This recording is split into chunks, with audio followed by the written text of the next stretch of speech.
एक धनुष टूट गया, इसमें इतना क्रोध करने की क्या बात है? हमने तो बचपन में ही धनुइयाँ तोड़ डाली, उस समय तो किसी ने क्रोध नहीं किया। विश्व भर में सम्मानित महाशिव धनुष को बच्चों की धनुरियों के बराबर समझता है। ब्राह्मण देवता, आपको धनुष और धनुष में फर्क दिखता होगा। हम तो क्षत्रिय हैं, हमारे लिए तो सब धनुष एक समान है। लगता है तुझे अपने जान से मोह नहीं रहा। मुझे मोह है कि नहीं, परंतु आपको इस पुराने जीर्ण धनुष से बहुत मोह दिखाई देता है। इसके टूट जाने बच्चों की तरह बिलबिला रहे हैं। रघुवर ने इसे हाथ लगाया, ये टूट गया, इसमें उनका कोई दोष नहीं। क्रोध त्याग दीजिए मुनिवर, बहुत धमका लिया आपने। मैंने तो तुझे बालक समझ अब तक जीवित छोड़ रखा, और मैं आपको एक ब्राह्मण समझ आपके हाथ नहीं उठा चाहता। निरंकुश बाल नहीं जानता कि मैं क्षत्रिय कुलनाश अति क्रोधी वह परशुराम हूँ, जिसने कई बार इस पृथ्वी को क्षत्रियों से हीन कर दिया। क्षत्रिय राजाओं का सकल नाश करके यह पृथ्वी बार बार ब्राह्मणों को दान कर दी है। ब्राह्मण देवता, जो वीर होते हैं अधिक बातें नहीं करते, वार करते हैं। विश्वामित्र, यदि इस उद्दंड बालक की रक्षा चाहते हो तो इसे हमारी आंखों से दूर ले जाओ। आप आंखें बंद कर लीजिए, मैं दिखाई नहीं दूंगा। इसे हमारे पराक्रम की शक्ति बताओ।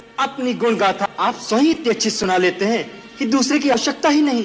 अभी तक अपनी महान गाते गाते नहीं भरा हो तो सुना लीजिए। पिता का ऋण कैसे चुक, माता का कैसे काट दिया। बंद हो गया। ये बालक अब निश्चय ही मरणहार है। आश्चर्य है कि मेरे कुठार के सामने आकर भी अब तक जीवित कैसे रहा। मुझे भी आश्चर्य, मेरे देवतुल भैया को मृत्युदंड देने की बात कोई मेरे सामने करे और वो मेरे बाणों से अब तक बचा रहे। लक्ष्मण, भगवान, बालक की बातों पर ध्यान मत धरिए। और फिर उसने तो आपका कोई अपराध नहीं किया। आपका अपराध मैं हूँ। मेरे ही हाथ से ये धनुष भंग हुआ है। यदि दंड देना तो मुझे दीजिए। मुझे अपना दास समझकर चाहे मुझ कृपा कीजिए या क्रोध की, या फिर मेरे प्राण ले लीजिए।